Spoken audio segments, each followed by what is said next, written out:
Welcome to Burlap Teachers. Enjoy the video. In this video, I will explain how to draw a Nissan Juke. First, let's establish the basic form.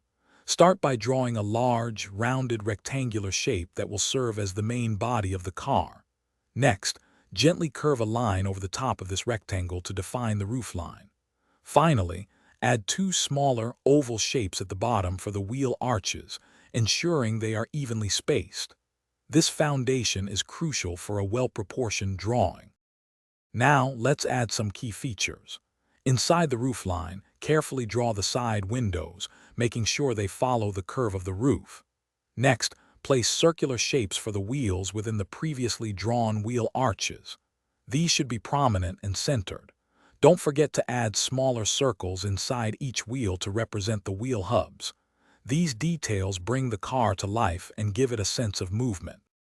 Moving on to the distinctive features. Sketch the Nissan Juke's unique round headlights on the front, positioned high on the fenders. Below them, draw the front grille, typically a trapezoidal shape, which defines the car's face. At the rear, add the taillights, ensuring they match the car's overall design.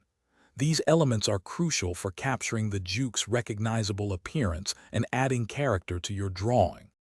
For the final touches, carefully refine all your lines, erasing any unnecessary sketch marks to create a clean outline.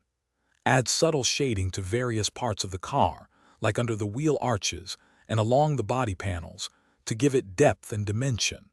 This makes your drawing pop.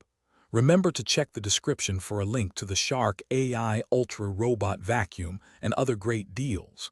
A little shading goes a long way in making your Nissan Juke drawing look professional. Thanks for watching. Consider subscribing if this video helped you.